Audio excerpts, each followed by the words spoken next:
Well, hello. Hi there, friends. Hey, welcome to Cyberbuzz Radio. I was probably a little late there. I was too busy watching another screen. So, hey, I was just hanging out with making stuff. So were you guys. Meadows and Makers every Saturday morning just before me. Fabulous times for everybody. So thank you for coming to hang. Happy Halloween, friends. Yes, it is a Halloween day. I don't know if it feels like it where you are. Maybe it does. Hopefully it does. Ah, Lordy. But I have lots of stuff to talk about today, and I thought today would be a fun day. We'll do a little bit of blockchain talking. We will do, of course, we will answer some Hive questions. We will go over some Hive stuff. Hi, Solo. I'm glad to see you're back. Happy Halloween. So we got lots of stuff going on. Look at this. My witness partner is here. Follow VTC News. Ron totally guilted him on Twitter, and now he's got to show up at least for a little bit. That's right. You shamed Jeff into coming. So, hey, every Saturday I come hang out here. We do a live show, and he can't hear anything. It's good. It's probably for the best since we're all crapping on him. Oh, gosh. So I hope that you are having a fabulous time. And let me just see if I can sort my shit here. Let me see if I can sort my shit and get us started today. So lots of stuff that we were going to talk about today.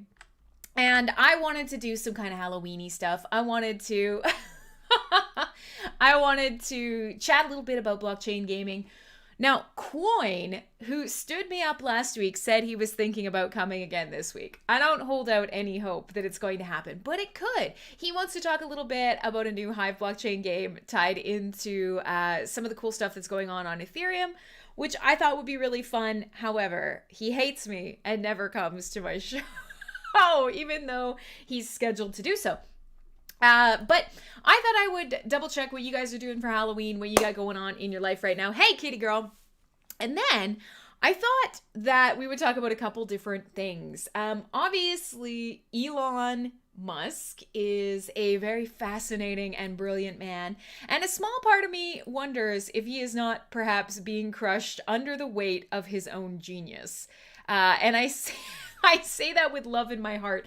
So I've got some fun dark synth to line up with that. I have some artistic-y kind of stuff. I wanted to take a chance on perhaps exploring some digital Halloween options, given that a couple weeks ago we actually talked about potentially digitally putting a bag on my head.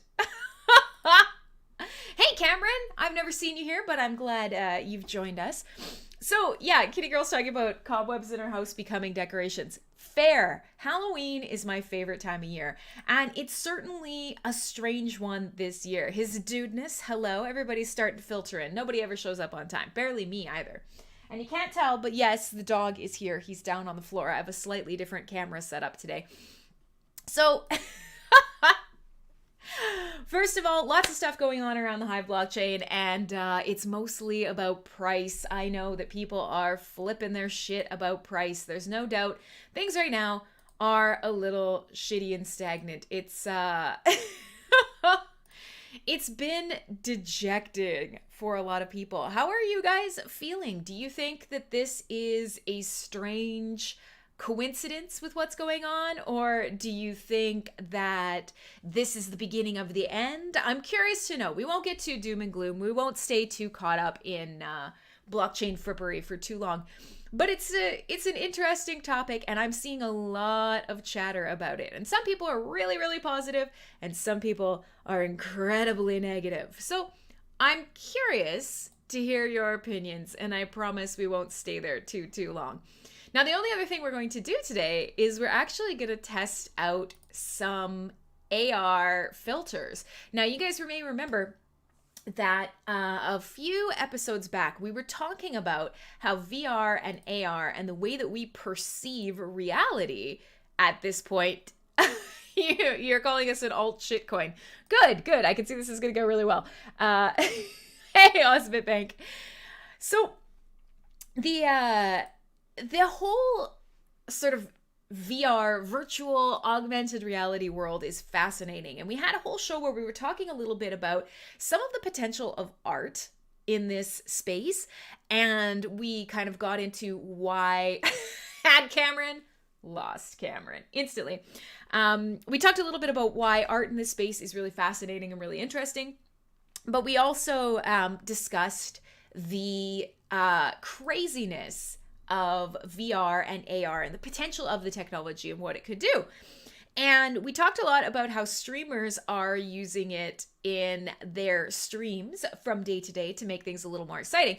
So I thought, given that today is Halloween and that we're doing a Halloween stream, that maybe I would test out one of our very own artists' filters for part of the show. I would wear one of Julia K. Ponsford's pieces of art that she's actually tokenized at NFT Showroom. But I thought to begin with, for the first part of the show, I would just rock some sort of little Halloween costume filter. Ron's very upset I didn't put my eyes in. I thought, okay, no problem. So I was thinking that that might be a fun way to go. And then I want to discuss with you guys, since I have you here and you are interested in the blockchain and what's going on around the blockchain and art, I thought we would put together a challenge.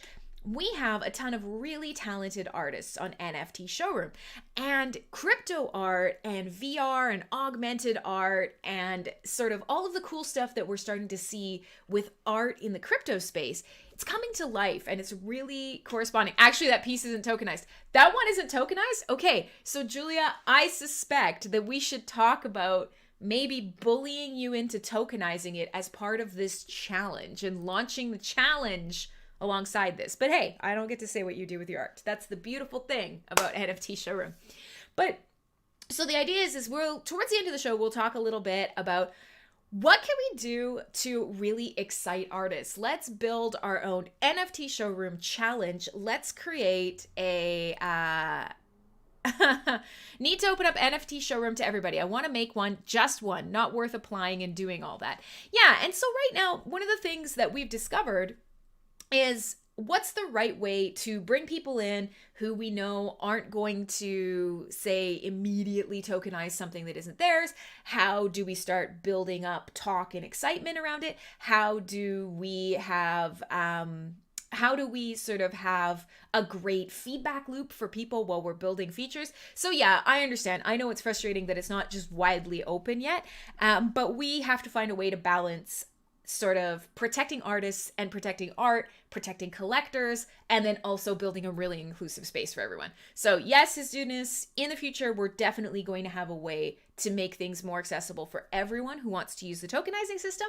But right now, as we're building this product and as we're starting to slowly steal artists from ETH or, bring them up from the world of on paper art and pull them into the digital realm, then we'll kind of go with that. But for now, our focus is let's build a great project. Let's find some incredible artists and let's tap their brains to create a product that makes sense. Because you know what? A lot of the existing solutions kind of suck because they're on ETH. They have first mover advantage and that's it. NFT Showroom is really special. So that's where we're at. So I thought I could use some technology to put on at least a mildly spoopy filter if you guys want. Now, let me just see here. I have to turn off some stuff that I have going on. But if you're watching the video, give it 2 seconds. Let's try this. Let's turn off the thing that fixes the color. There we go.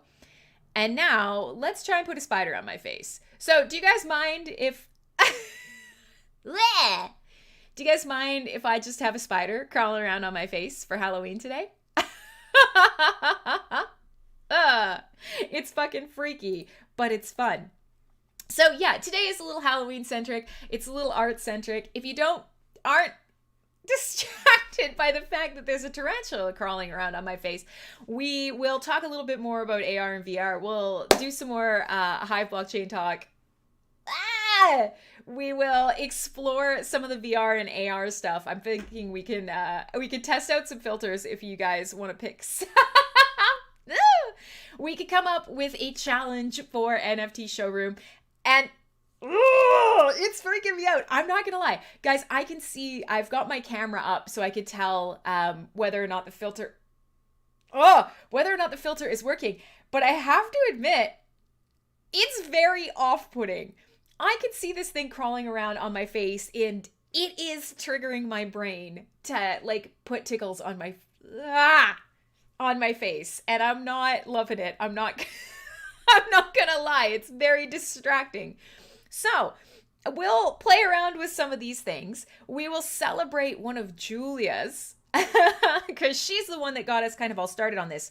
We talked about it weeks ago, and I downloaded this program because, I wanted to play around with it for Cyberbuzz. I wanted to make myself into a hologram. I wanted it to be super cool. And then, of course, like everything else, I ran out of time. But Julia is an artist and pushed the boundaries beyond. So we're going to play around. Oh, God, the fucking spider.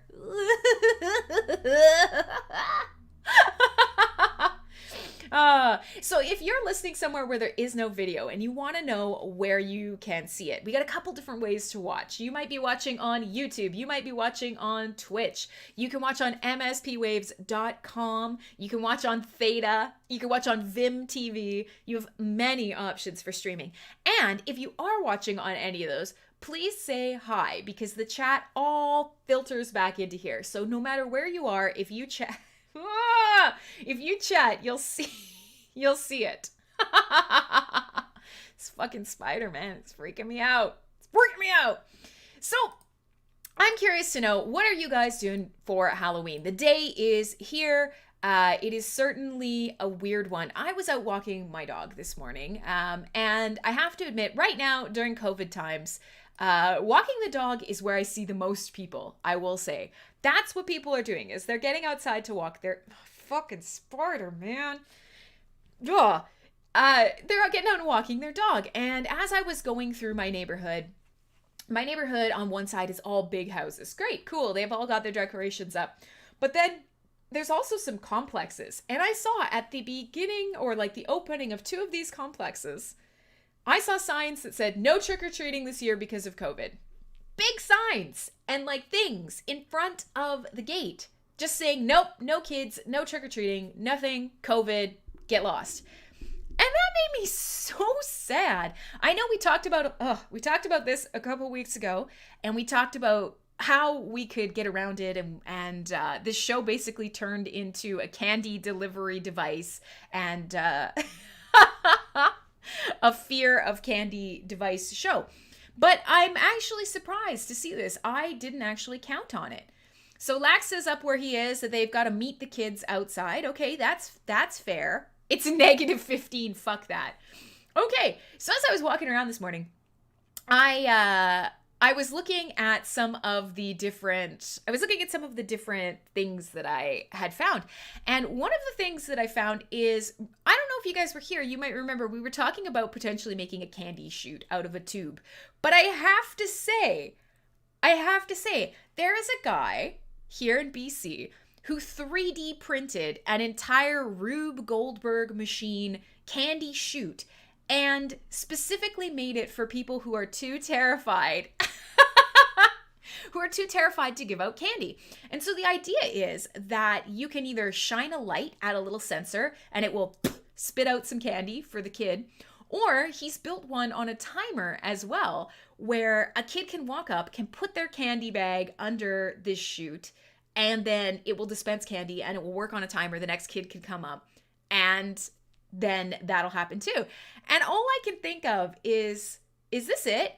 Is this the end of in-person traditions and holidays like this? Will we bounce back from both? I mean, listen, it's ingenious. Yes, exactly. His dudeness. It's so cool, but also fucking sad as shit. Do you think we're going to bounce? Oh, fuck this fucking spider. Do you think we're going to bounce back from this? And I know that normally on Cyberbuzz, it's very Hive-centric. And in the last couple of weeks, we've been so focused on the hard fork. I've been explaining the changes. We've been talking about how to fix things. And so this week I thought, oh gosh, let's give that a rest. Nobody's going to want to talk anyways. A lot of people are not going to show up because it's a Halloween. So I don't know. I have to admit, walking around and seeing that today, I thought, boy, oh boy, this might be the end. And I don't know how I feel about that. I'm unsure how I feel about that. So, I mean, Halloween, in a lot of ways, obviously, big pagan holiday. All of the witches are very happy right now. But it's become, in our lexicon, it's become a day for scary things. It's become a day for spooky things. And I'm wondering if that's what we're going to start seeing. We're going to start seeing Halloween transition into a digital holiday. Do you think that's completely wild? I don't know. I want to get your guys' opinions on this. And, you know, if anybody wants to come chat, you can do that too. But in my mind, one of the things that I've seen out of everything is that things are becoming digital. Holidays are becoming digital. And Halloween, especially over the last little bit, as we've been talking about VR and AR and shit like this fucking spider on my head, this guy here, that stuff that we have normally participated in the real world is moving into a digital space. And so one of the things is, you know, everybody's live streaming, playing scary games, and, you know, it's more movie marathons in Discord, or it's all of your video game stores have spooky, scary things on sale. Is this the end of Halloween? Is this how we're going to spend Halloween from now on? Is it going to become a video game spider face kind of thing? I don't know. I'm curious. But I know it's going to be a quiet one today. So if you guys have questions or comments, if anybody wants to come on air and you want to chat, we could do that. I've got a bunch of different topics. And like I said, the one big thing that we should accomplish here together today as very intelligent internet smart people is I want to launch a challenge for NFT showroom artists or people who aren't on NFT showroom yet, but we want to lure them over. I want to launch a challenge for, hey, Clay! I want to launch a challenge for creating an AR filter that corresponds to some art on NFT showroom. And so I thought I'd pick your guys' brains on ideas for that, on either ideas for prizes or ideas for how to get this out there. And then the last little thing that I thought we'd do that might be really fun is Christy Glass is one of our artists. It's a very artsy day today. Christy Glass is one of our artists on NFT Showroom. She's been here on Hive forever. She's throwing a Crypto Voxels party today. She built an entire haunted house full of her pixel cats, and we can go inside and we can walk around in VR and check out her pixel cat universe haunted house full of pixely cats because they're so cute. And that's art that she's been tokenizing as well. The only thing is I have no idea how that works. Yeah, and so Marco, that's okay. There's a whole studio program out there that's free to download. It's free to learn. None of us know either, but I'll tell you, I'll show you Julia's filter in a minute.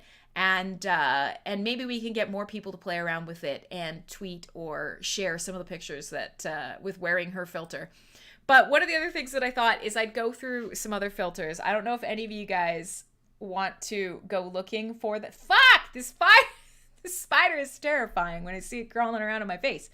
I don't know if you guys know of any or you want to go looking for some. I will try some out on the camera for you if you want.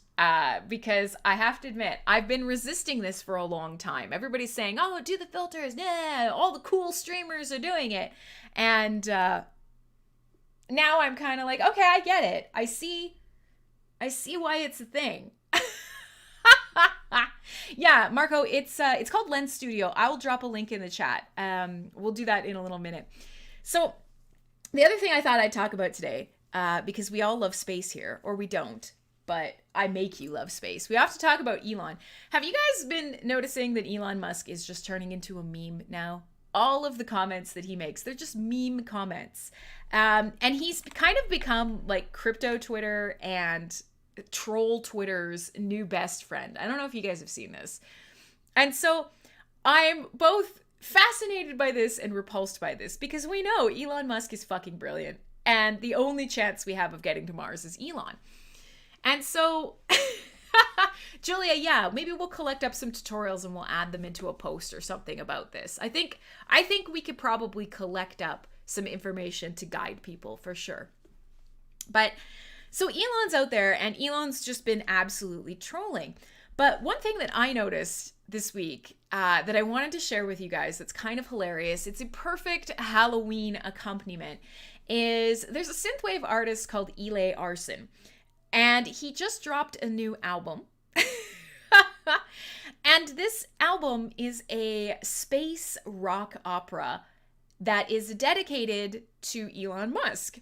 Now, that's weird in itself, but the sort of whole idea behind this album is that one of the Tesla Cybertrucks comes to life. Hey, Breeze! One of the Tesla Cybertrucks comes to life, kind of like Knight Rider. It crushes its designer, and then Elon Musk is forced to try to bring the designer back as a zombie to fight the possessed Cybertruck. Now, he's created this album, and it is beyond fucked up. It's super fun, and on a couple listens, it's actually great.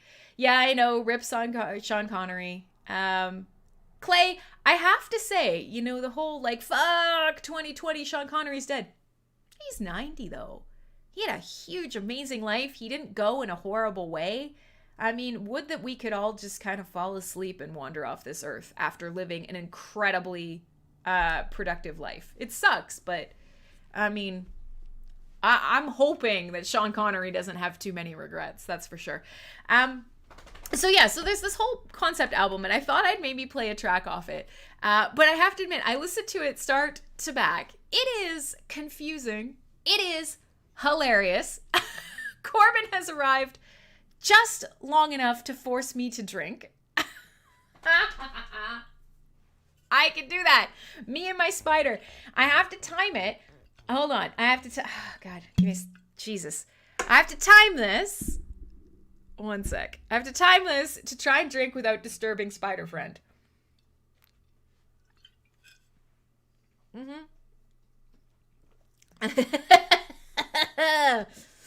Oh, all right.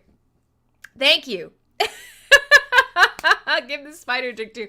I don't know. Hold on. Is this on? Yeah, it's on. I don't know how do I get that? Come here. Ron says give the spider a drink too. It's not, Ron, it's not going to happen. There you go. So in any case, I thought I'd play a track off this because Elon fanboys are losing their fucking minds. They are so upset. Let me read you the track list from this album because I've never seen something so ridiculously hilarious in my life. So there are songs like Crushed by Your Own Creation, Billionaire Boyfriend CEO, Get In Loser, We're Reanimating the Dead, Humanity is Fired, No One is Getting Out Alive, Kill the Truck, Tesla Cybertruck Murder Spree, The Severed Head of Elon Musk, Kill the Truck Already. That's the track list. That's the whole... that is the whole actual album. It's not a meme. It is a concept album. It is a satire synthwave album about Elon Musk's Cybertruck coming to life and killing people. And then the townspeople in, I guess, townspeople, it's not like a fucking old-timey town, but everybody in the area coming together to try and stop the murder Cybertruck by creating a pitchfork mob. And it's like a rock opera. I've never heard anything in my life like this, and I have to admit, I fucking love it. So I'm going to share this with you guys today. But I have to say, everyone is losing their shit. The Elon fanboys are so upset because they've taken this seriously. They think that this is an attack on Elon Musk, probably because there is a song name called Elon Musk's Severed Head. I mean, just thoughts, maybe. But it's really, really good. And the more I listen to it, the more hilarious it gets. At first, I thought it was fucking terrible. It's trapped somewhere between, hey, Stace, it's trapped somewhere between Death Clock and Gunship. And it's a big troll, I think. But I'm definitely impressed with the reaction that it's getting out of people. So, listen, today is super chill. The guy who has been saying he's going to come to talk about gaming has stood me up 2 weeks in a row. Most of you guys are out doing Halloween stuff. It is a super chill stream today. I thought we would chit chat, we'd play some music, maybe some games. We will explore some of these creepy AR filters. I'll play some dumb music for you. And then later tonight, as more people wander in, hopefully there will be ghost stories on the station. So if you want to come hang out for Loud and Proud, there will be some live ghost stories. I don't know what Clay's doing tonight to celebrate the spookiness. Maybe we can get a spider on Clay's head too. Yeah, but in a second we will go walk around Christy's little pixel cat gallery. I am going to play you guys some music today, if you're cool with that. I feel bad that Jeff, for the first show that he's ever come to, has come to a very like chill, laid back, just hang out stream. Because usually we explore some more... Hi, Queenon! We usually explore some more interesting stuff. We do a lot more learning. We do a lot more tech stuff. And if you're not... Migs, yeah, I know.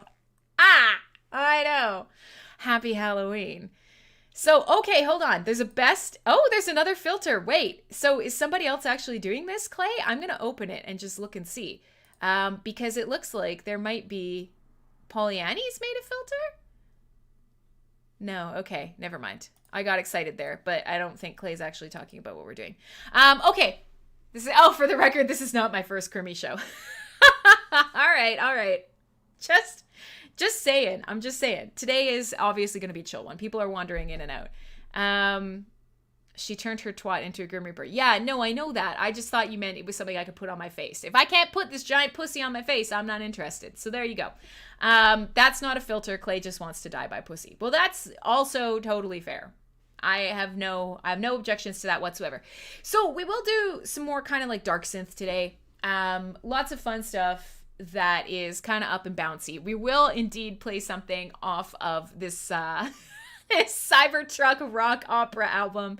I've got Gregorio Franco, Dance with the Dead, Fury Weekend, Essinger, Makeup and Vanity Set. Lots of good stuff to kind of chill out, listen to. So can you blame him? No, I can't blame him. I can't blame him at all. And then when we come back, I will put on Julia's Cyber Geisha filter, and we'll talk about some of the possibilities with this and maybe what we could inspire other people to do. Maybe Clay could put the challenge out there. Maybe he could ask. You missed that cool party with Wizards and Iron Maiden. Yeah, Gandalf, you did. It was terrible, by the way. I have to say, how are filters working? Well, right now I have a program. So this is something that you can do. There's a couple different ways you can explore AR. And more dancing, Mig says. I agree. We'll dance. But there's a couple different ways you can explore this. This particular one is part of Snapchat's suite. And so if you're watching the video, Snapchat, I have never put it on my phone. Now, you guys may or may not be interested in Snapchat. There's cool things that it can do. I'm pretty terrified by all of the facial recognition and collection software. However, admittedly, I'm going to feed it some data today because you can actually get a filter set from Snapchat called SnapCam. That's literally, it's Snap Camera. And you can download it and you can put it on your PC. And you can use it as sort of a middle layer. By AR, do you mean Armalite or Assault Rifle? Well, AR doesn't stand for Assault Rifle, so that's a trick question, sir. It absolutely is Armalite Rifle. But by AR, I mean augmented reality.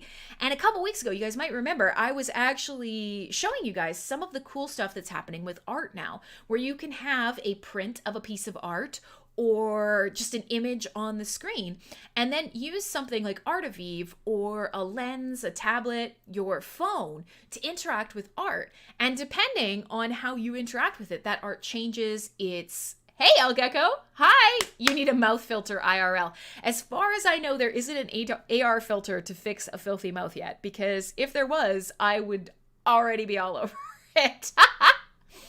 But so I've showed you guys some art pieces, especially now. There's some cool stuff utilizing some of the cameras that you'll find on phones. And you know that there's a lot of phones now. A lot of the newest phones have like 4 lenses, ridiculous things like that. And many of them will actually start measuring the distance between you and the piece of art or your head location. So as you guys are watching the AR on the screen, you'll see the spider is he's pretty stuck to my face, right? I can't just shake... Oh, I might have shaken him off. But I can't just shake him off. He's pretty stuck. He's pretty stuck to my head. AR is pretty good that way. So one of the things that's really becoming popular now is art that actually tracks where your head is at, which is pretty cool, and then changes in the real world based on your head position. So you kind of have to picture a screen on the wall. You've seen digital photo frames before. A screen on the wall showing a piece of art. And as you move around the room, there's the dog, by the way, he's here. As you move around the room, the cameras that are watching where your head is at will actually simulate perspective. And one of the cool things about this is it means that you are not having to actually do anything to your vision. You're not having to have something between you and the piece of art or something between you and the screen. So this is a really fascinating and creepy sort of new development in the art world. Before, you'd always have to hold up your camera, hold up your tablet, and look at the art through a screen. And now the flip side is the screen will actually watch you and simulate essentially your perspective. And what's possible is shockingly beautiful, really incredible 3D holograms, things like that aren't 3D at all. But because there are these simulations of the way that you see, the way that perspective works, the way that your brain actually understands visual input, we're starting to create art, technology, experiences, augmented reality that looks pretty fucking real. I don't know, I'm trying to get closer so you guys can see the detail on this fucking spider that's crawling all over me right now. He's pretty good. If I move around too much, he loses track of me. But I mean, overall, it's pretty impressive, all considered. I have this sandbox. It's just a little thing running on my PC. So we will go through some different filters for Halloween, but we will also talk about what is potentially possible. What is potentially possible for our art contest. And of course, we'll listen to some good music. Now, I have to say, I was looking for more Halloween filters. There are not a whole lot. But this one is pretty good. I liked this one. I don't know. What do you think? I'm kind of a fan of this one. And it means I don't have to put my contact lenses in. I was just saying this before the show started. You know, here we were, so worried about me putting in my contact lenses and being spooky scary for Halloween. And the kids can just do it with filters. There's no pain. There's no gain. There's no putting things in your eyeballs. It's all AR now. Look at this shit. I don't know, man. It is pretty cool. It's pretty amazing, actually. Because I can flip in and out of any of these things. But it's a good compromise. Yeah. So, Corbin, it's pretty effective, right? It looks almost like my actual scleral lenses. So here I am. I actually have, although you can see, one of the funniest things is AR still doesn't know what to do with things that come between your hand and your face. So if you've never explored any of this, you can usually see... you can usually fuck with it pretty good. This seems like very suspicious stuff. Yeah, Fox, it absolutely is. And I mean, we've discussed this at length before. All of these things require information about you. They actually are looking at your face, facial recognition. There's probably a very good chance that things like Snapchat are data collection for facial recognition algorithms. That's not even like surprising. This is some like, you know, big government surveillance, babies first tracking kind of thing. But that being said, you know, we're living in a world where if you think you're not being watched from the second you leave your house and go to the mall kind of thing, you're going to have a bad time. So I'm embracing this for today because I think that despite all of the scary stuff, and we often talk about this on this show or we talk about it on Making Stuff show, a lot of the scary possibilities with this are also very beautiful, really incredible, great for accessibility, incredible for art, incredible for expression. So you basically have to find Lax. Jesus Christ. Is that a filter? That's amazing. It's like scary. You want original art. Sorry. Yeah, that's definitely not related to what's happening at all that we're talking about. We're absolutely talking about original art. And we're talking about the expansion of original art. We're talking about the capability of art to move beyond just what you know about it and how you interact with it. So, you know, I mean, don't get Don't get it twisted, kid. Let me find one more time. Let me give you a good example of one of these pieces of interactive art. Here you go. Here's an example of one of these pieces of interactive art that I'm talking about. There you go. So that's on Snapchat. I could actually probably get that filter then, Lax, if you can tell me what it's called. But so here you go. Here's a really great example. I've dropped it in the Discord chat that is completely fascinating. It only uses your head. It uses your body. It doesn't actually need to calculate anything. All it does is it changes itself in relation to you. Now think about that and the capabilities of that. I'm gonna change this filter because it's kind of freaky. I have to admit, I was looking for good Halloween ones. There's not a whole lot. They're all kind of cute. This one here, like, here, I got little skulls floating around. And it makes me much prettier than I actually am. I will say, I can see why people love Snapchat. I get it. I've never looked this good in my entire life. And somehow now I've got little radiating skulls coming out of my head and looking adorable. But think about the capabilities of this and sort of imagine if this was tied into some of your day-to-day stuff. Would you only use it for entertainment? Can you? Yeah, it is. It's not slutty per se, but I was calling these things really slutty because if you look at these are giant ass fucking fake eyelashes. These are not on my face. Let's just see if I can fuck them up. No, I can't. Damn. Some of them, if you put your hand there, look it, the eyelashes are floating on my hand because they're not on my face. I find a lot of these filters are incredibly slutty, or at least are in the pursuit of trying to over-sexualize you. So I called them slutty, and now Ron's trying to be all pedantic and word police. But the reality is, let me fucking show you, and you guys can tell me whether or not you think they're kind of slutty. Let me show you something. How about this? You don't think that there's like not something a teeny bit slutty about this? Just a tiny bit. If you're not watching the video, I have the most ridiculous filter on. It's called Succubus. I've never been able to apply makeup like this in my life. It's changed my hair to neon red. I got big old lips. Like, this is ridiculous to me. So yeah, I understand that this is not the definition of slutty as many of you would consider slutty. But I think that this kind of thing, I get it. They're super fun. I understand people want to explore expression and art and makeup and whatever, but at the same time, aren't we kind of pushing the wrong message out there that you need to alter your entire face to be attractive? Yeah, the spike collar is having a hard time figuring out where my neck is. I have to look directly into the camera. I also noticed this make my head big. This is a weird filter. Like, I notice it actually changes my jawline. So I don't know. You guys may have heard about this. Maybe, I don't know. Do you have an opinion on this kind of thing? Now, AR filters as art, as exploration, as costume, the potential is really cool. But what do you think? Also, lipstick doesn't know what to do with tongues. But what do you think about this? Because it's one of those things that it is a little bit step more towards Ready Player One. Oh God, this thing also fucks up my nose. My head is big naturally, Ron, but I mean, I'm saying I look at my face every day and I can see that this filter has changed the actual shape of my head. So it's not about making my head big. It's about the fact that this filter is literally changing my skull, the shape of my face, and it's not a bad thing, but it's certainly weird.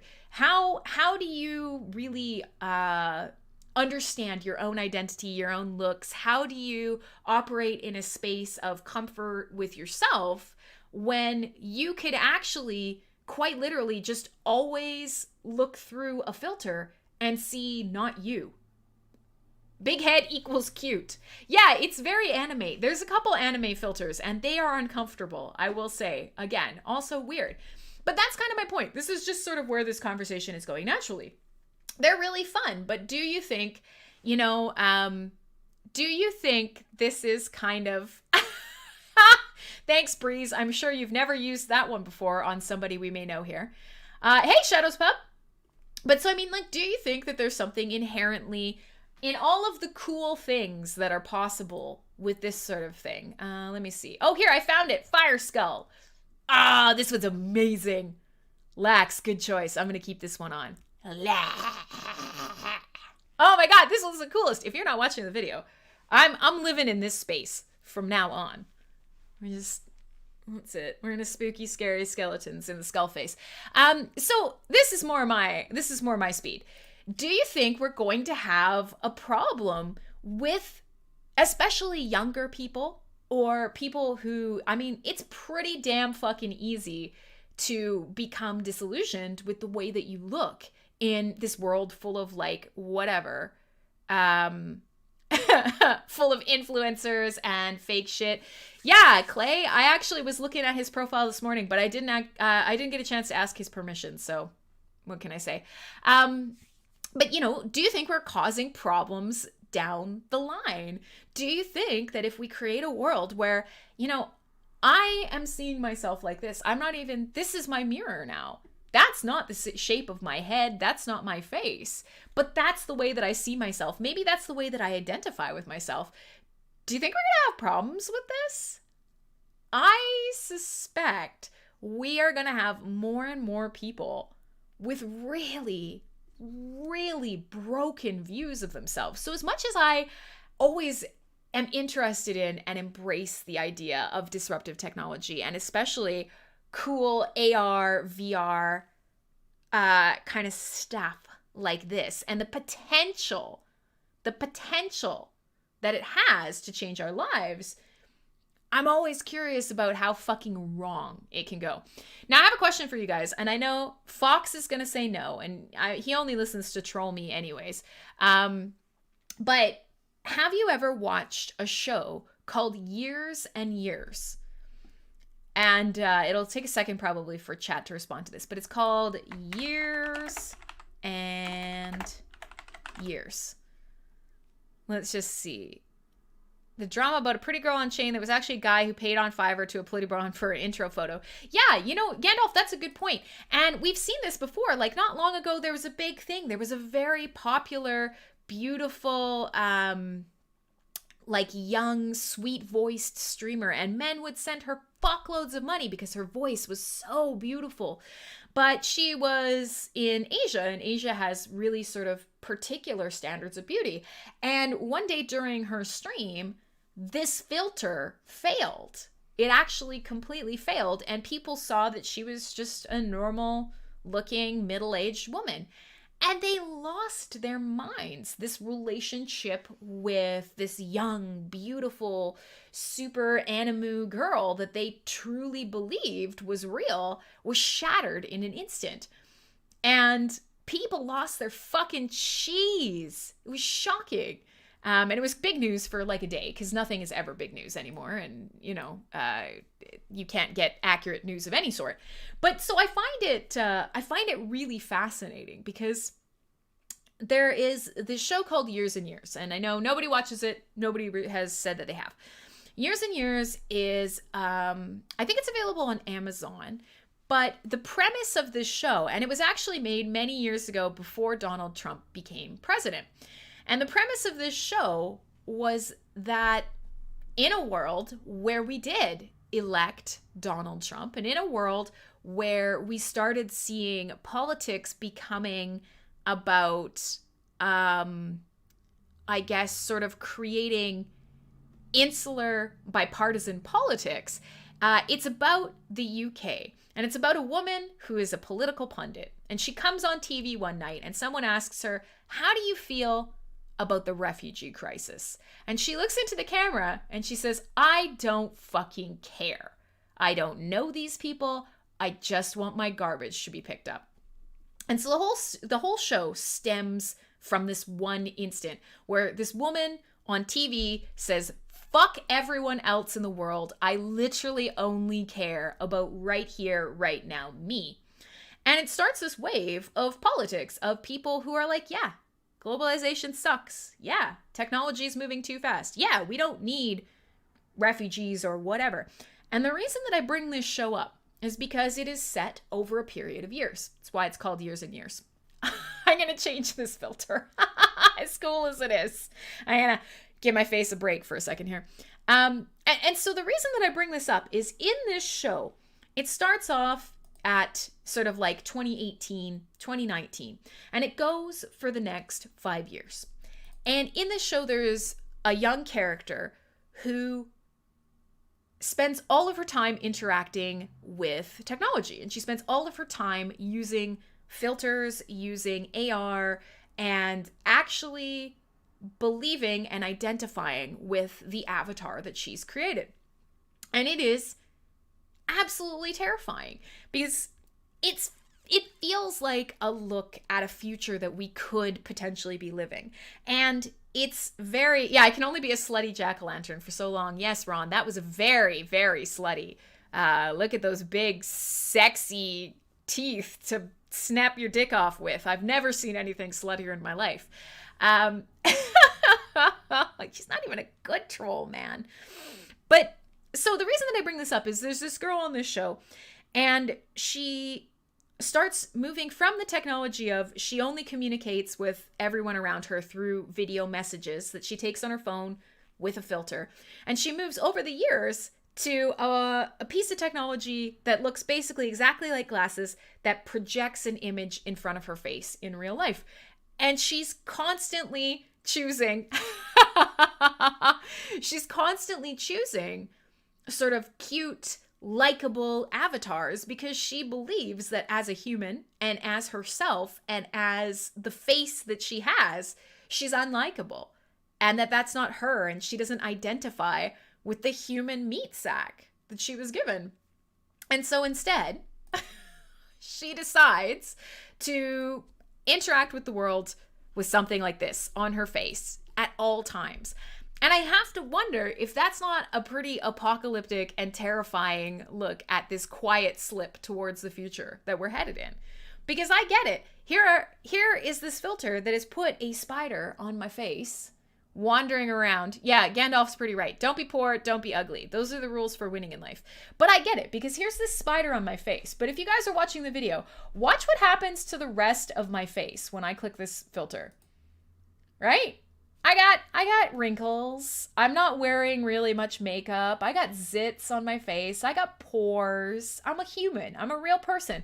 And then I turn this thing on because, spider on my face. It fixes my skin. It makes my eyes giant and blue and sparkling. And it's, I get it. The temptation is real. Why wouldn't you want something like this? Why wouldn't you want to look like the best you out there? I don't know. I'm so fascinated by this. This is so cool. And at the same time, I think, fuck me, this is dangerous. I don't know. Everybody's been super quiet. I've probably bored everyone to death, but this is kind of the stuff that's on my mind today. And then I thought we'd explore a little bit on the show. Since, of course, there's not a whole lot going on around Hive. Next week, we're going to have an AMA, I think, and some other stuff. Nobody's got questions. Nobody's got comment. There's nothing going on. So let me play you guys some music, and we'll come back and we'll explore maybe Julia's filter, and we'll talk a little bit more about that. And me and the spider, we'll just hang out here with the dog. My name's Crimsonclad. I'm here every Saturday on MSP Waves doing Cyberbuzz, chatting about cool stuff that's going on out there in the digital world. And hopefully at some point I'm going to get through this interview with Coin about some of the new blockchain games coming to Hive. There are a bunch of new interfaces. Ecency just has a new one, so we could talk about some of that. Dappler is now available to you out of beta. There's some cool stuff happening on Peak D. So, you know, the show is yours. We will go where you guys want to go. I'm gonna play some Makeup and Vanity Set. I'm gonna play a track called Sisix. And it's brand new from Makeup and Vanity Set. It's got some bounce to it. It's a little bit on the darker side. It is perfect for a very happy Halloween here on MSP Waves. Go, go, go. Oh my God, go.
All right, there you go.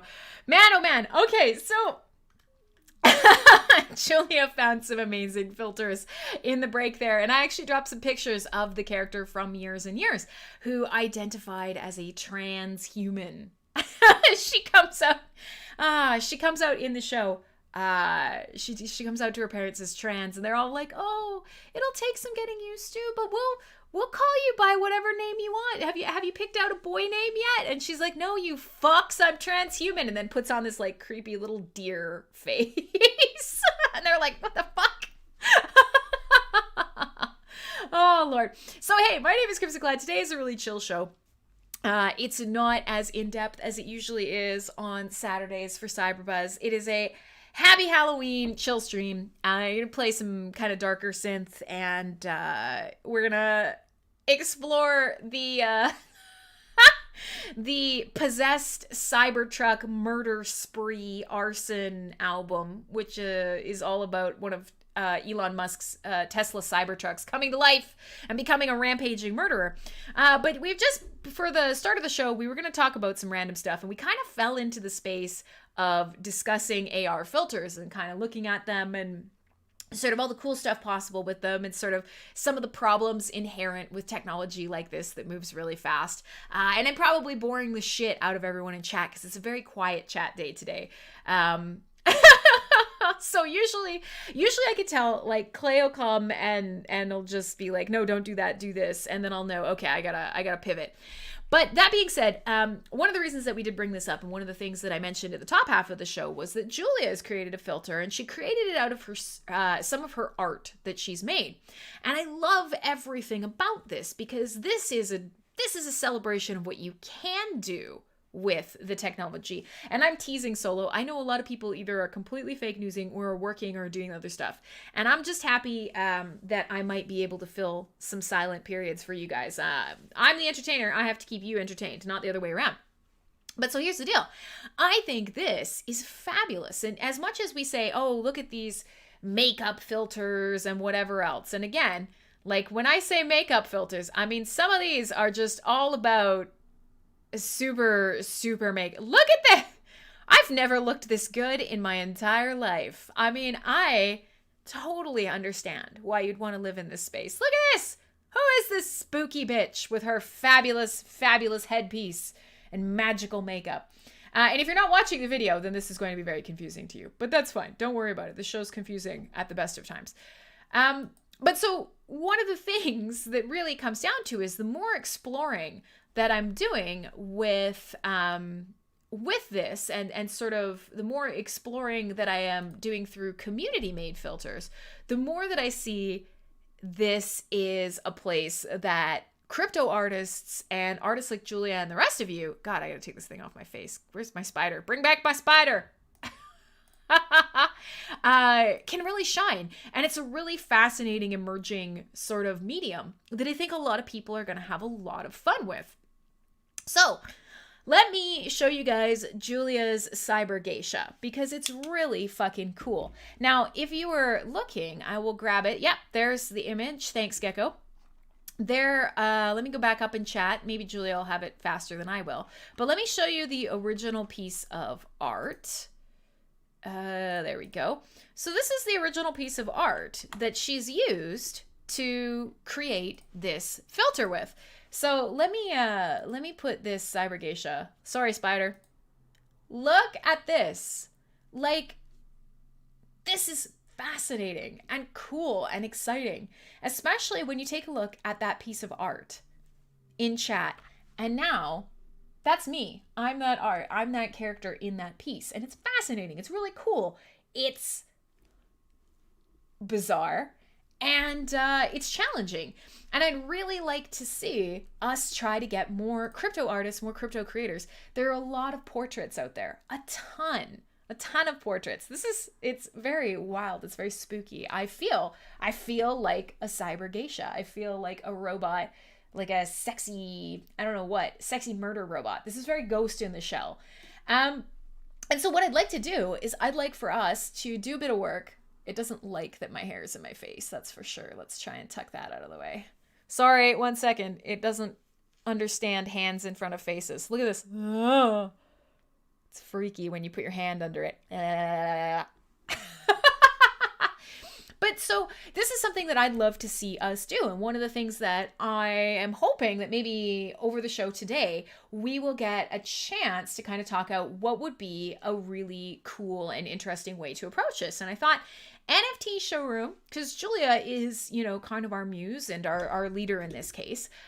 What if we put out a challenge from NFT showroom talking about, can you or do you want to create a piece of art that works both with the idea of tokenizing a flat image or an image that is meant to be viewed through a gallery, but also pairing that up with either a companion, feeling like the opera singer from Fifth Element. Yes, absolutely. Yes.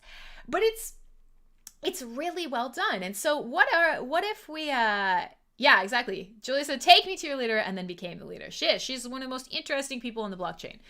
No doubt.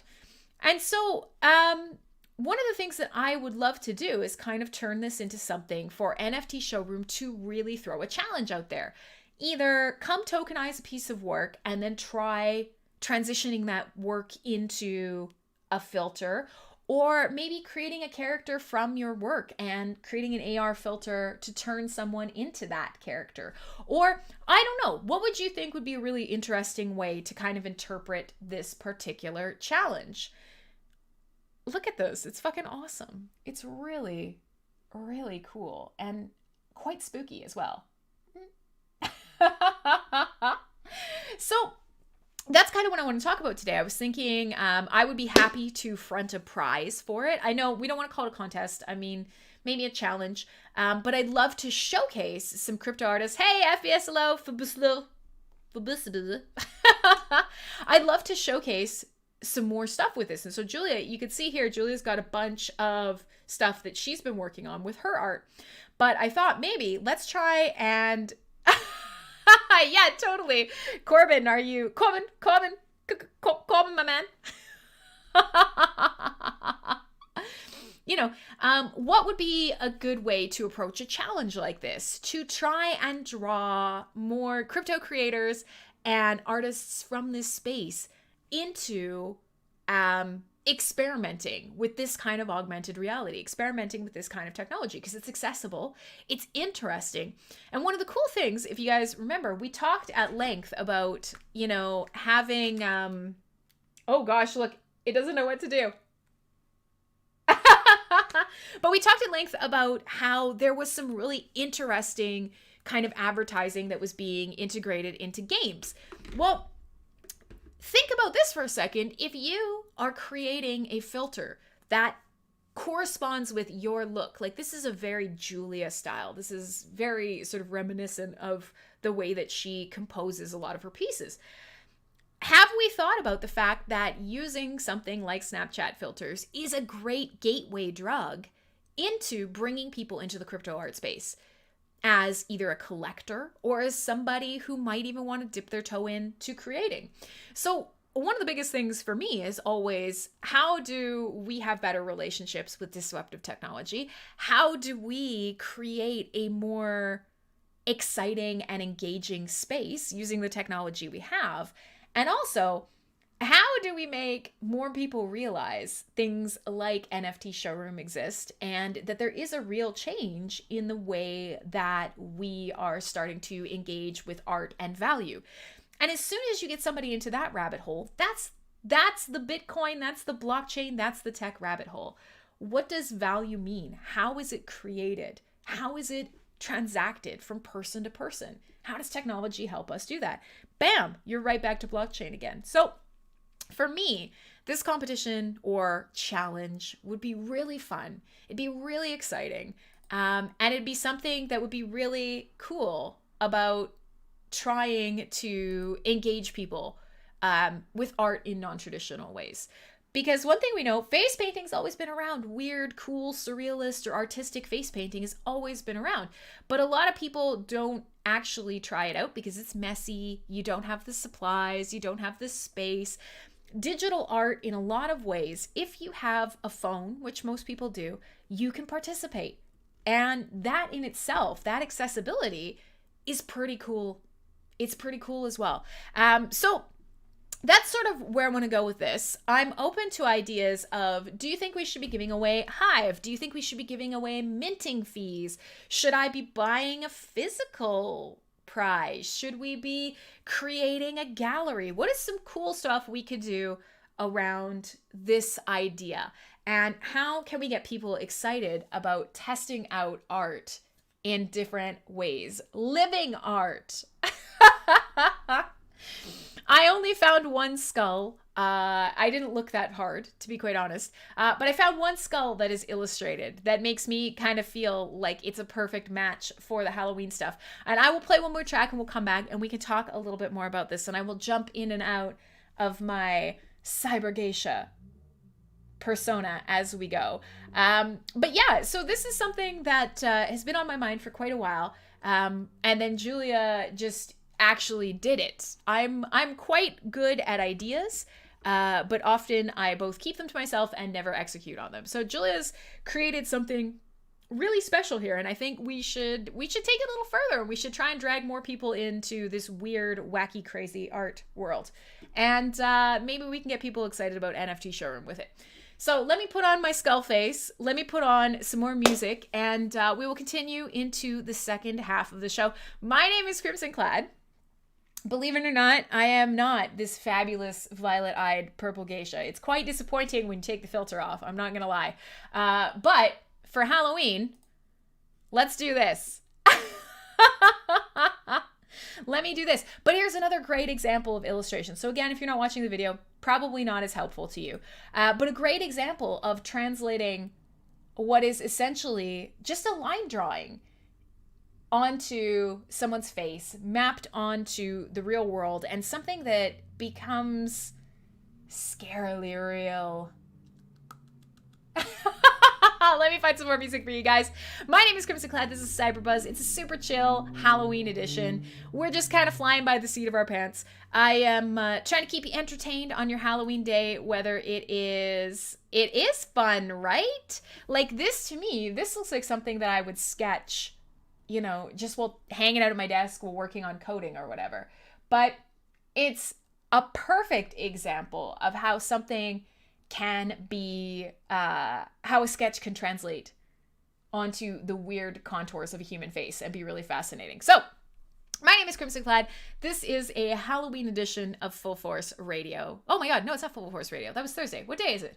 Saturday. Cyberbuzz Radio. It's a Halloween edition of Cyberbuzz Radio, and we're just chilling out. I know you guys probably have lots of stuff to do today, so I appreciate you hanging out with me for whatever time you want to.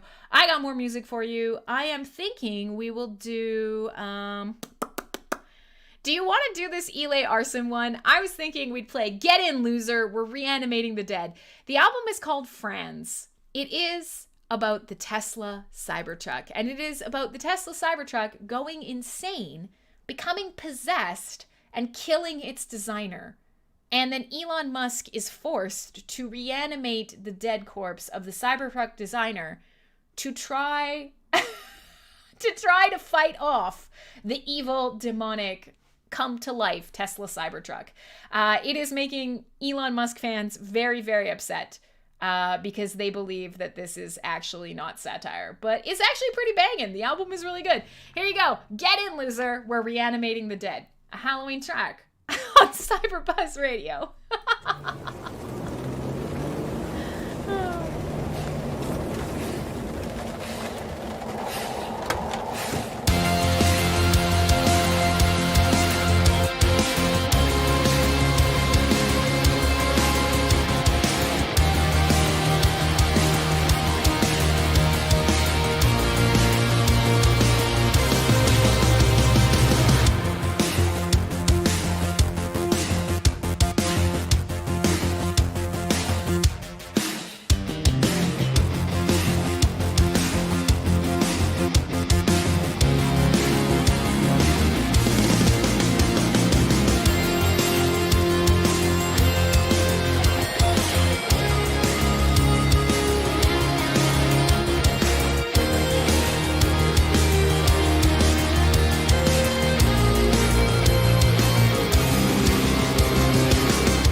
Yeah, my mic's muted. Nice catch. Nice catch, Ron. So listen, this managing this face is difficult. So in any case, yeah, worst. I know. You guys are about 15 seconds behind. What I was saying was hello to Sev, because I don't know if I've ever seen him before. I'd like to say you guys are getting my best show right now, but knowing that only 5 of you are listening, and some people are just watching to see the weird shit that I put on my face, I'm not too worried about it. At this point, I am fairly certain that like 80% of people show up literally just to troll me and to see how bad I am. So I'm accepting of that, and I'm rolling with it. But I'm gonna live with this skull face a little bit longer, and we will go from there. But yeah, I feel like I haven't seen Sev in a long time. And I feel like he's got a new profile picture. So welcome. My name is Crimsonclad. And on Saturdays, I usually talk about disruptive technology. I talk about the Hive blockchain. We talk about music, VR, video games, all sorts of cool stuff. Today is a very chill Halloween stream. I'm rocking an AR filter or two. And we were talking a little bit at the start of the show. We started talking... we started talking a little bit about... We went down this VR, AR rabbit hole. Even though this wasn't where I was starting the show going, we started discussing how fucked up it is, and sort of the negative impacts that a disruptive piece of technology can have on our lives. You show up for the metal on Saturdays to make me drink at noon. It's true, and I feel great, and you did indeed do that. And, you know, it's funny because synthwave does have a lot of crossover with metal. There's a lot of really cool stuff out there. And a lot of it does, especially dark synth and horror synth, it does have, even in that last track, there's some fucking ripping guitars in there, ripping electric guitars. And if you go for this album, if you are willing to kind of dive into something as fucked up as an entire rock opera about a possessed Tesla Cybertruck, there's some great music in there. And it's quite funny because it's hard to classify. There's a track called Billionaire Boyfriend CEO, all of these things that Elon Musk is. And it's like Death Clock, but with mumble rapping and synthwave, and it is so confusing, and it is so polarizing, and at first I thought it was literally the worst thing I had ever heard, and then I caught myself singing it, and now I realize that this album is a fucking masterpiece. It is trolling in audible form, and of course everybody on the internet loves a good troll, so I have to say it's won me over. I picked a very kind of chill synthwave track for you guys from the album, but it's worth a listen. So it's like Jesus Christ Superstar. Exactly. It's exactly the same as Jesus Christ Superstar, except completely different. But I mean, basically exactly the same. Revised Sociology has shown up. Hi. You know, you probably would have enjoyed the first half of the show, my friend. I hope you had a good beer, though. I hope you had a good beer Saturday, or you're having a good beer Saturday. So let me switch my facial filter back. I'm going to bring back the spider just because he's nice and he allows me to see my own face. These filters definitely don't like glasses, I will say. I'm a very intelligent skull here. If I pull this forward, does the filter eventually leave it? No, not really. Filters definitely don't understand glasses. But let me bring back my spider face and we will continue. So we started off the first half of the show talking a little bit about these AR filters and whatnot, and then we started talking about potentially trying to lure in some more crypto art creators with them, creating a challenge. Now, if you were here on Thursday night, we actually attempted a live murder mystery in the show, and it went okay. We learned some real lessons, and one thing that I kind of want to throw out there, because we were talking at the start of the show about digital holidays, talking about how Halloween maybe maybe this is kind of the last kick at the can for Halloween. Now, there are more people. Yeah, great, almost full moon out. That's right. It is a full hunter blue moon. I didn't know there were so many fucking names out there. I had no idea. A blue moon is the second full moon in a month. Most months don't have two. So it is a blue moon tonight, but it is also a hunter moon, which is the first full moon closest to the equinox, I guess. And oh, look at this, Team Steam has showed up. My gosh, I haven't seen you forever. I did some Crimsonclad a couple weeks back. I guess it lured you in slowly and back you came. Good to see you, my man, but you should change your name. You should be Team anything else. But yeah, it's a full moon for the first time since 1944. That's spooky as shit, and that's fun as shit. You miss me and you have a poem for me? Do you want to come on air and read it? Is this safe? Am I in trouble? Uh-oh. Yeah, JK. Oh gosh, some of you might have been here for the original Team Steam poem.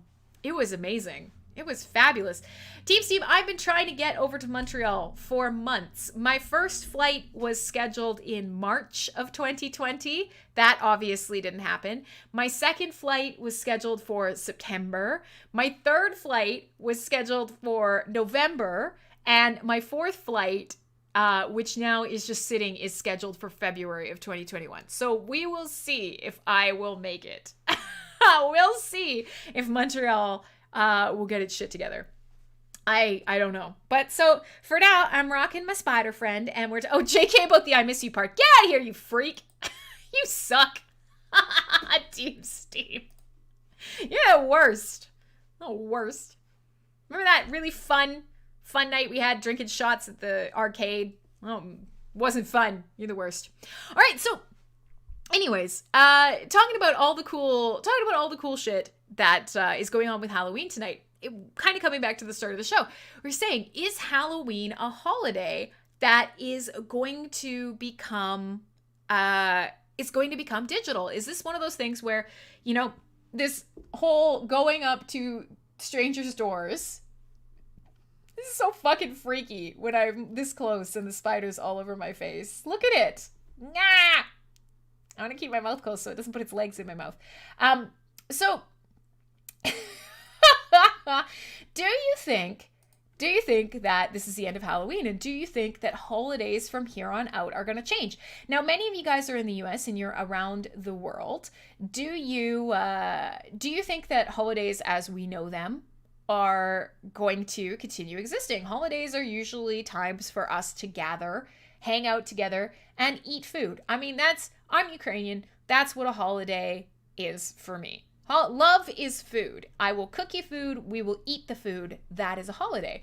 But obviously, right now, that sort of thing, that life as we know it, in some places, is being pretty threatened, depending on where you are living at. Now, I'm in BC, in Canada. We don't have any lockdowns. We can see our family. I think the only real restrictions are gathering places can't be higher than 50 people indoors at the same time. Fair enough. That's fine. Obviously, if somebody's sick in there, that's not where I want to be anyway. So whatever. But in terms of what I can do in my home, what I can do in the streets, who I can go to see, it's not a problem for me. But I know for a lot of people, Thanksgiving in the States is coming up. And we're starting to see these sort of suggestions for how to digitally engage in Halloween, in Thanksgiving. And I'm wondering if this is something that we're going to see becoming the norm. And I'm kind of hoping not. Now, Big Tom is saying the groveling for candy has only been a thing since the end of World War II. Yeah, and I mean, it's a fun part of Halloween. Now, I know there's a bunch of people in here, especially Gabriel, because he's an Aussie, going, it's the worst. Yuck, pass, poo-poo on everything. But, I mean, for me, certainly, these holidays that are so Hallmark and so commercial, you can make them what you want them to be. So whenever I hear somebody say, that's a Hallmark holiday and I refuse to participate in consumerism, celebrate it your own way. Don't buy the 12-foot tall plastic skeleton, but hang out with some kids and let off some firecrackers or make some, I know, and that makes me sound like I'm attacking you, Gabriel, and I'm not. But lots of people say this. Lots of people say this. Like that. Let me say, I almost said it wrong. I almost said Van Halen's Day. Valentine's Day is another one like this. Valentine's Day. I even feel like what a piece of shit Valentine's Day is. But at the same time, I just find my own way to celebrate it. So it's Van Halen's Day. I make a steak. I usually go to a concert. Bonus points if I get laid. And I celebrate Van Halen music. Like, find something that matters to you and take that day.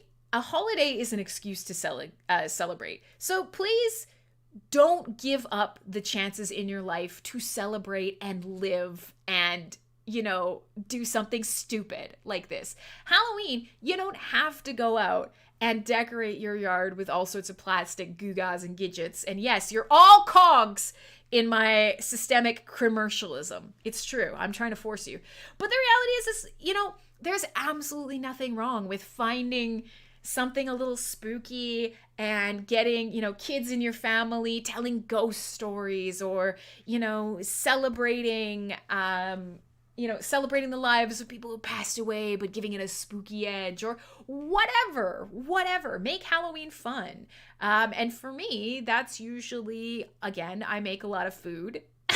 Hot apple cider, sit around. I have a fire pit in my backyard, sit around the fire pit, tell spooky stories.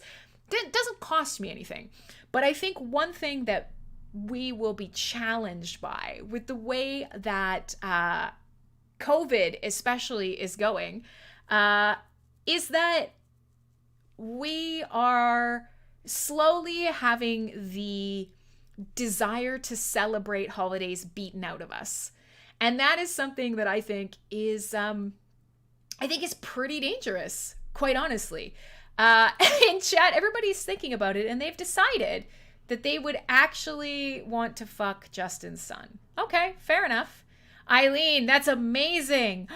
Did you make that? Yeah, we don't even need costumes anymore. But that's kind of my point is we're starting to see that these excuses to gather in groups, these excuses to be creative, to make food, to mingle with people we know or don't know, these excuses to celebrate people we love or, just having a good time, we're seeing them encroached on. And that to me is something when I see people go, oh, it's just commercial or I don't know. I'm not going to lie. I have to say that I kind of want to push back against that a little bit. I kind of want to continue to celebrate. And I kind of want to say that as cool and fun as all this digital technology is, I'm never going to be fulfilled. I'm never going to be fulfilled by the fact that I get to sit here and talk to you on Halloween with a spider on my face. Hey, Maine, with this spider on my face, rather than,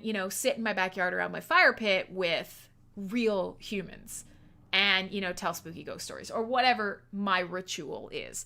And so this to me, when I see these fun, exciting, inspirational technologies, I just want to kind of keep in the back of my mind that I'm hoping they're not a replacement. But yeah, you guys are basically saying that it's Halloween, time to turn on my Snapchat filter and make my overlay orange. And yeah, that's cool and fun as long as we don't lose anything else alongside it. All right, so listen, we've talked about basically no blockchain. Here's Bolos doing the good big sell on his post. Maybe go check out his post because he wants to know if it's a Halloween show because he's not listening. But he is telling you to come check out his post in the audience chat.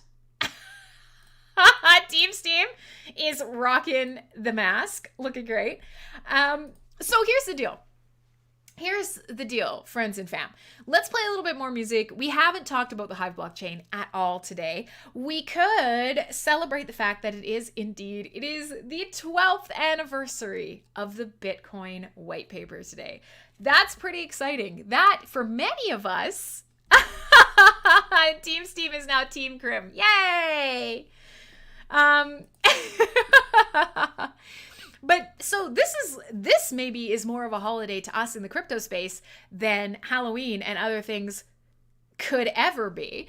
So maybe we'll do something when we come back. It is a big kind of holiday.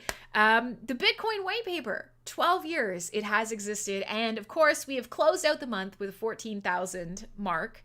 That's pretty exciting. And in 12 years, we have come a long way. Corbin says, you have chosen teams wisely. You have to read it like that because you have to make the assumption that it's like the guy with the Holy Grail in Indiana Jones. You've chosen poorly. So I'm going to let this spider hang out a little bit longer. We are going to talk a little bit more about AR filters, about the upcoming challenge. I'm going to play you guys some more music. We'll talk about whatever you guys want to talk about. So if that does turn us back to Hive, if it turns us back to Bitcoin, if it turns us to more spiders up our nose, or whether we will all be Julia's cyber geishas for the rest of the show. My name is Crimsonclad. This is Cyberbuzz Radio, and on the weekends I hang out here. Usually I have a good, entertaining, informative, educational show. Today I have a spider. That's what I got. That's what we're doing. So let me find some more music for you guys. I want to do some... I've already shared some of the Cybertruck stuff. If you're willing, maybe to the end of the show, I will play Billionaire Boyfriend CEO, which is like metal, mumble rap, synthwave, rock opera about Elon Musk having so much money and just dancing around and being like, fuck you, I'm rich. It's something, that's for sure. But before we do that, I would play a track called Diabolic by Dance with the Dead. Whew. If you've got more stuff you want to do today, if you want to be around a little later on, then live in general chat, there will be a broadcast show of Loud and Proud, and they will be doing ghost stories, live ghost stories. So bring your stories, bring your fun. If you want to know about all the shows we have here, go to mspwaves.com. If you're watching on one of the other streams, then say hi. Otherwise, let me put some good music in your ears, and let's go into the last half hour of the show here with me on MSP Waves.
All right, there you go. Some Dance with the Dead. A fabulous, normally a two-person group, but they are actually moving into having 3 members. So they'll be doing live drumming. So in the chat, everybody's going, oh, is this metal? Well, first of all, let go of your conceptions of what metal actually is. But second of all, yeah, absolutely. Tons of metal crossover. And their shows are wild. I have no idea when I'll be able to see a group like Dance with the Dead live again. But they essentially do all of the riffs live on stage, 2 guitars, synth drums. Now they'll have a live drummer, and the crowds go insane. Full mosh pits. It's a good time. And that's one of the things I like a lot about synthwave. I know I've talked about it on this show before, but a lot of people that like synthwave like metal. A lot of people that like metal like synthwave. And synthwave shows in a lot of no metal has humans hammering guitars. This is entirely machine generated. No, it's actually not. And I can show you them playing that exact track. I probably have a video on my hard drive somewhere. But they actually do a lot of machine generation. So at the end of the day, I would actually argue very strongly about that. And I don't know if we want to turn the show into that, but is that your indicator for what metal actually really is? Do you believe that a human has to make the music for it to fit inside a certain genre? This is a fascinating thing too. And there are quite a few experiments on this particular topic, if you're interested in it. There is at least one AI I know of consistently generating metal music, and it's literally just one AI that is completely iterating and generating metal music at all times.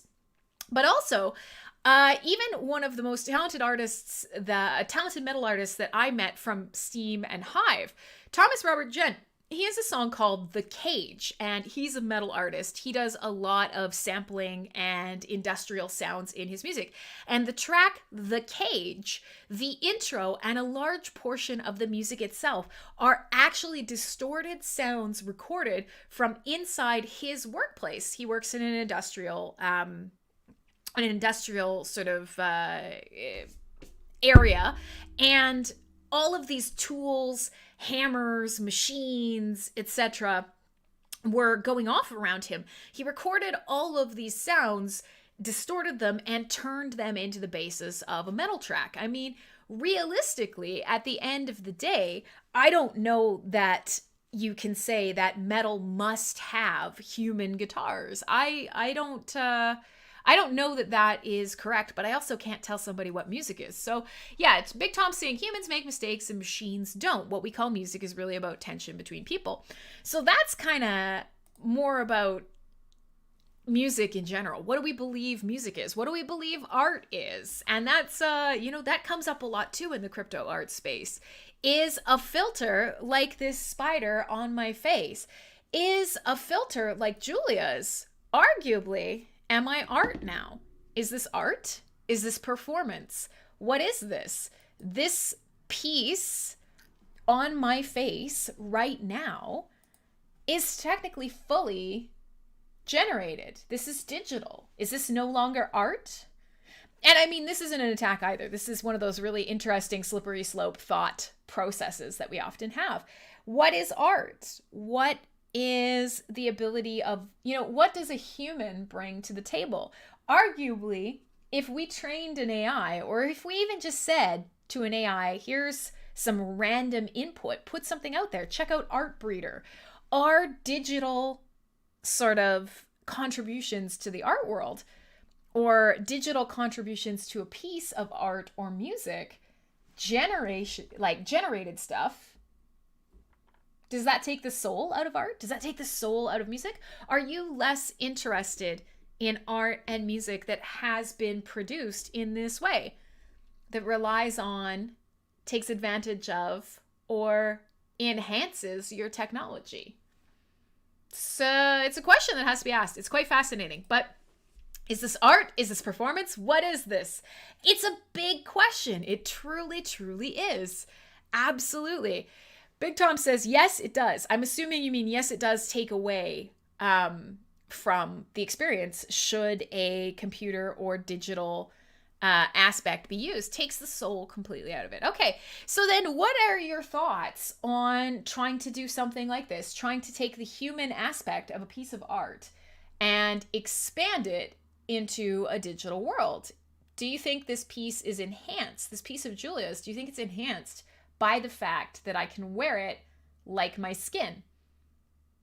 I don't know.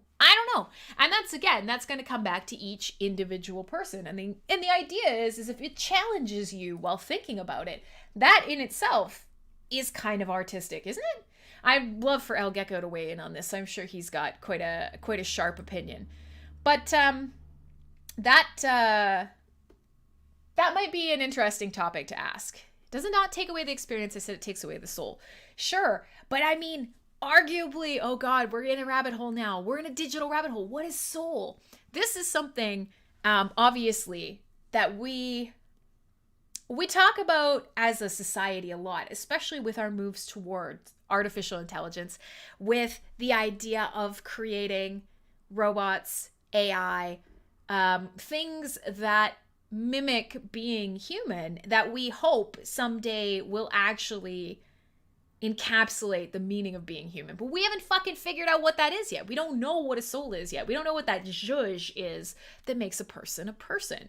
We know that we have artificial intelligence in as much as we have neural nets that can make repeated decisions and choose from data sets.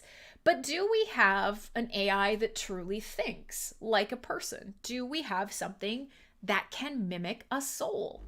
Do we know that all people have souls? These are crazy fucking questions. And this is very on point for the show, because when you think of things like, say, Blade Runner, or some of the questions that are asked around pretty much every piece of entertainment that we've ever created in terms of artificial intelligence and robots specifically, things that we are scared that we will develop a relationship with on a human level, we have a lot of questions around this. We don't actively know what a soul in a person is either. Maybe it's a feeling. I do not for a minute believe that all people have souls. Okay, that's fair. That to me is a good baseline, because I tend to agree with that too. I think there are some people who definitely don't. But so then, I don't know. What step does it take for us to get there? What do we need to properly quantify the soul for art, for music, for companionship? Beats me, man. Fucking beats me. But they're big questions. And yeah. Okay. So Lax, you probably haven't seen this. I know your connection is not so great, for sure. But yeah, so Julia created this, and it's a beautiful piece of art. It's fascinating. The only thing that I find a little weird about it is it moved my nose down. Like, it's technically lined up with my nose, but it makes my nose look like it's been punched flat. And I have a large nose, so it's really, it doesn't actually cover my entire nose because my nose is so big. So for me, it's fascinating. It's a fascinating look at my own face, because it changes me entirely. I'm not me anymore. I am this character of a cyber geisha. That's me now. I'm Julia's art. I'm not Crim. And that's quite fascinating. Now, with all that being said, we're coming towards the end of the show. Aggroed is up next. We've still got 15 minutes left, or 20 minutes left. He's early. But what I kind of want to do is I do want to play at least one of these really dorky tracks. Ron said, well, he didn't say, but he suggested that he would like to hear Billionaire Boyfriend CEO. It is a weird amalgam, a very weird amalgam of of rap and, metal and synthwave, all combined with amazing, strange story of a murderous Tesla. So maybe I will play that for you guys, and I'll scare away the last couple users I have left. I will be a dancing Elon Musk Ghost in the Shell cyber geisha in the background here, and we'll finish up the show. Someone screenshot that in HQ for me so I can use it. Yeah. Oh, okay. But yes, I will absolutely, I will add a picture to Julia's tweet thread of the cyber geishas kicking around. So thanks for hanging with me today. We somehow stumbled into very big, very universe shaking questions. Today was supposed to be just a chill day. Once again, I got stood up for our interview. So I thought towards the very end of the show, for those of you who are watching the video, I thought what it might be fun to do is I would walk you through Christy Glass's Halloween Pixel Cats gallery, and we could look at some cats together because she's created some fun art for Halloween, and then we'll see how much time we have left, but I don't think it'll be much. So I will play Billionaire Boyfriend CEO from the from the brand new Elon Musk murder Tesla space rock opera. And we'll quickly get through Billionaire Boyfriend CEO. We'll play a little bit of synthwave before the show ends, I promise. And then Agra will take over, and there's more entertainment to come for you today. So here you go. I apologize for nothing, and by that I mean for everything. Here on Cyberbuzz Radio. Franz is dead, but I'm not worried. I can bring him back to life. I can do anything. I'm Elon Musk.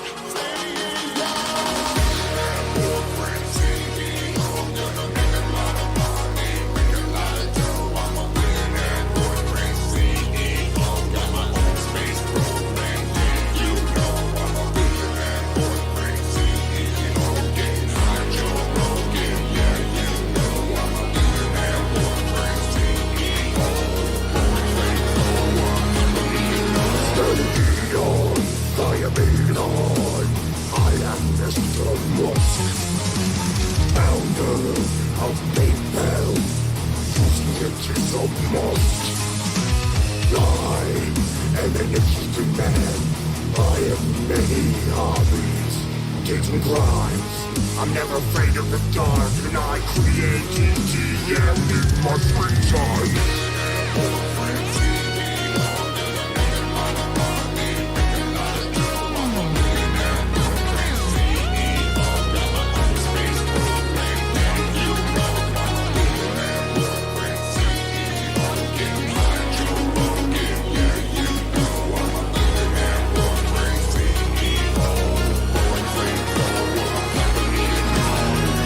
Got a lot of money that I can flaunt.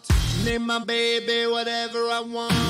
No one can tell me what to do. Gonna build a loop underneath you. Got a lot of money that I can flaunt. Name my baby whatever I want. No one I go to sleep on the factory floor. No one works harder than me cause I fall asleep on the floor.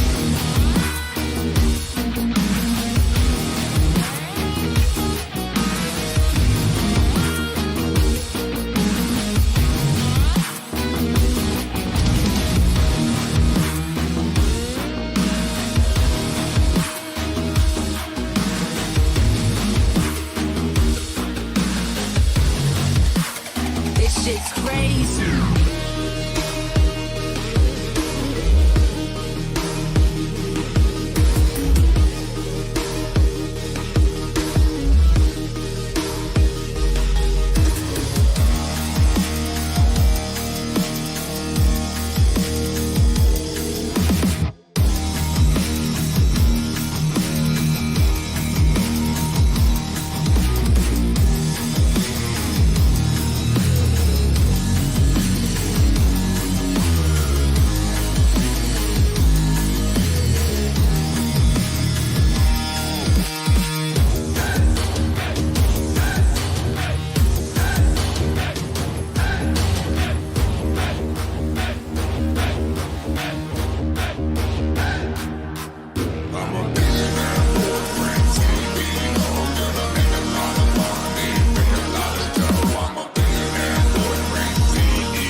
gosh, imagine taking that seriously. And I mean, I say that with the with the biggest love in my heart, because Eli Arson is an incredibly talented band, and they make some really fun synthwave. But this album is a fucking masterpiece, and they've even said like it's a campy like love affair with everything that SpaceX does and the absurdity of Elon Musk in general. But yeah, Big Tom, that's exactly it. Poor guy's trying to save humanity, and this is what he gets. Name my kid whatever I want.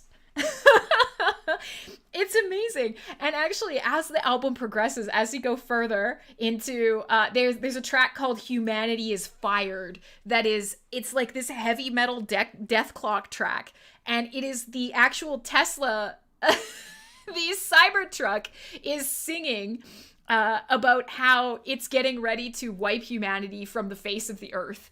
And then there's a song literally called Kill the Truck, and it's a whole chorus like Frankenstein or like Les Mis, and it's everybody clearly kill the truck over these like metal riffs. It is a mind fuck and a half. And the first time that I listened to it, I'm like, I do not like this. In fact, I hate this. This is trash. And then the more I listen to it, there's literally a song called Tesla Cybertruck Murder Spree. It's amazing. It's absolutely amazing. And of course, all the people who are desperately in love with the Tesla Cybertruck are losing their fucking minds as well. The opening track on this album is called Pointy Steel Overture.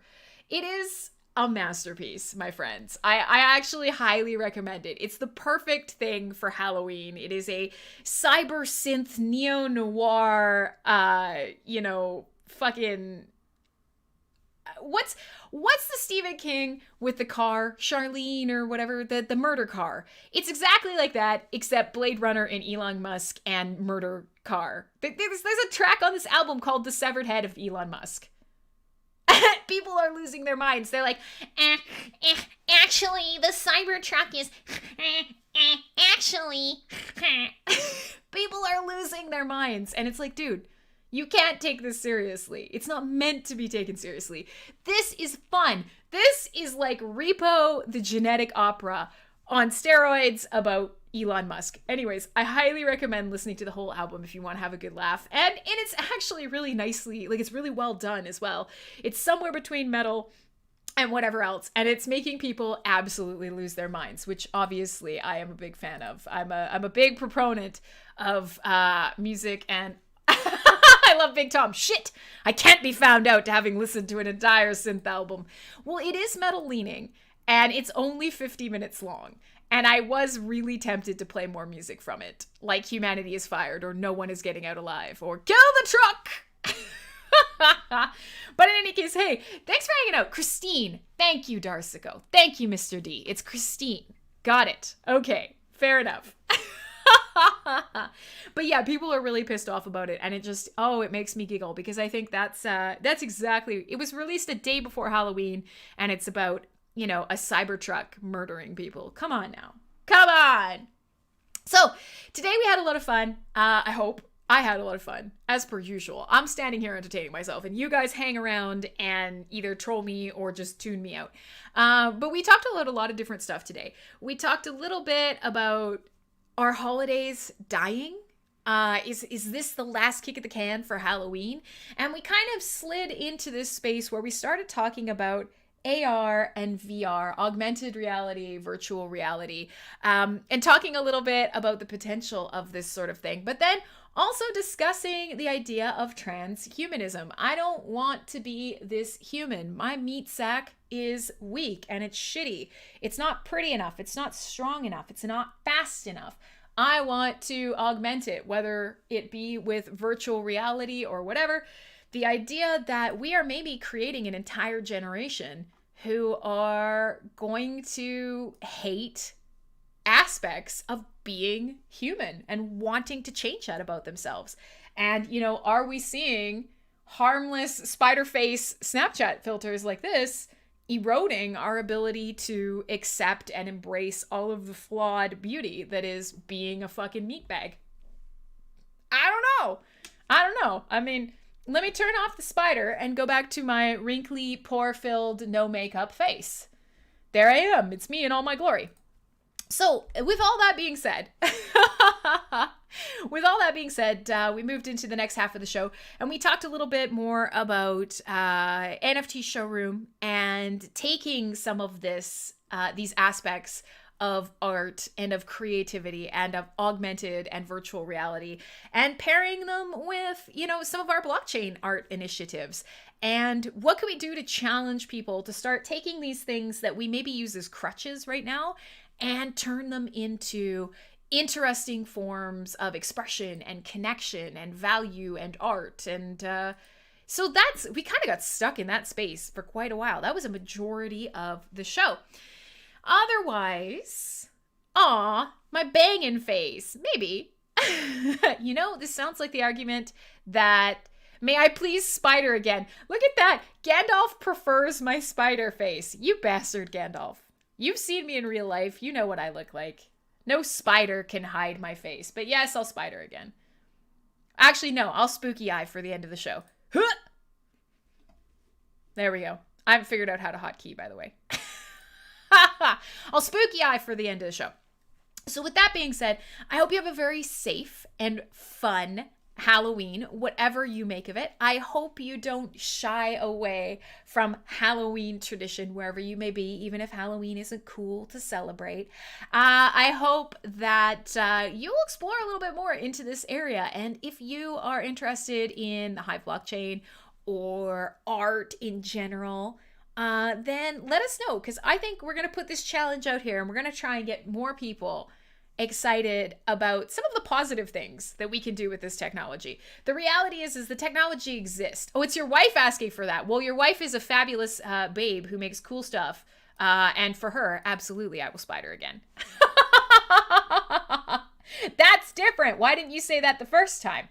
So, whatever you may be doing, whatever you may be planning for tonight, may it involve a creepy spider crawling around on your face. And if you are around later on, then on the station tonight, we do have ghost stories people are telling in the chat. And next week, we will return to the more regular blockchain-centric, Hive-centric programming here on Cyberbuzz. I think one of the things that we will be exploring is potentially a little gaming session towards the show, because I find it's 50-50. Half of you want to discuss the Hive blockchain all the time, and half of you definitely do not want to and immediately want to leave the second that I do. So I'm going to figure out what is the best and perfect, what the best and perfect match for all of you is. But today was fun. Many of you will be receiving candy in the mail soon from me. So thank you for giving me your home addresses. Watch out for bees. And, come back and hang out if you're willing. Aggroed is up next. And what else? What else do I have to say? There was some more things on my list, but I've lost that. I've lost it. What do you guys want to talk about for the last 5 minutes? Or should I pick another random track to squidge in here? I'm open to that as well. Whatever you guys want. You prefer me without AR. That's delightful. I was trying to find more Halloween filters. I have to say, this one might be one of my favorites. This one here, the fire skull, is pretty banging. I'm a big fan of the fire skull. And as per usual, by the way, if you have questions about Hive, if you have questions about blockchain, if you have stuff you need help with around the community, I am always available. You can find me here. You can find me on openhive.chat. You can find me pretty much wherever you need me. Just shout Crimsonclad into the ether and I will come up. I've been creating some small video clips for some people. So if you guys have got concepts that you think would be super fun or short videos that you want made to share, let me know and I'll do that for you. I will do it for free. The best is what you decide to do. We come here to listen to your take on whatever. That is both amazing and very dangerous. I have to say thank you to Lax. Does the fire filter work for my dog? Great question. We're going to test it right now. Hang on. Murphy? Hi. I know they want to see you. Hello. They want to see you. I know. Hang on. We're going to turn you around. We're going to pick you up. Okay. No. The answer is no.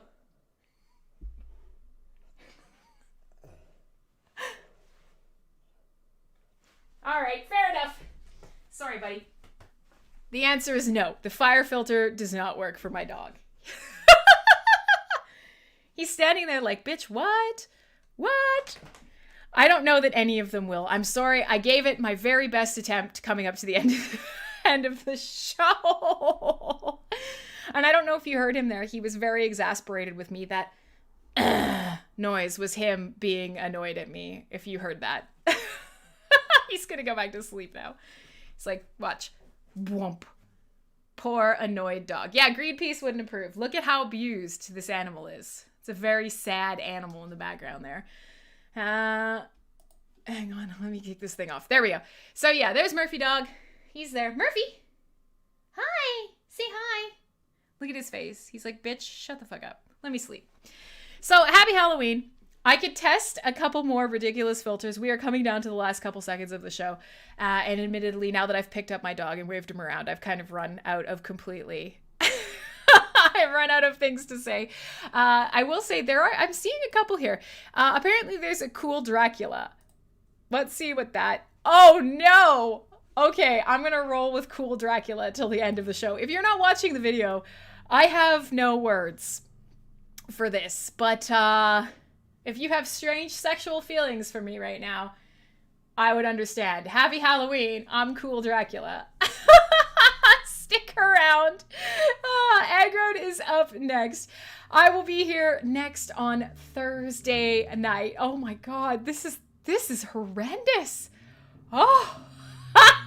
I'll be here on Thursday night for Full Force Radio. We'll be having some metal fun. And if you can't see this, I don't know what to tell you. And I'm sorry that this is the end of the show, but I'm not. Look at this.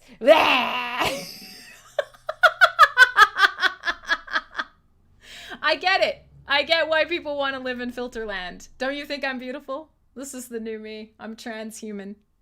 I'm transhuman, pro-vampire. I'll see you guys next week. My name is Crimsonclad. Go to mspwaves.com for the full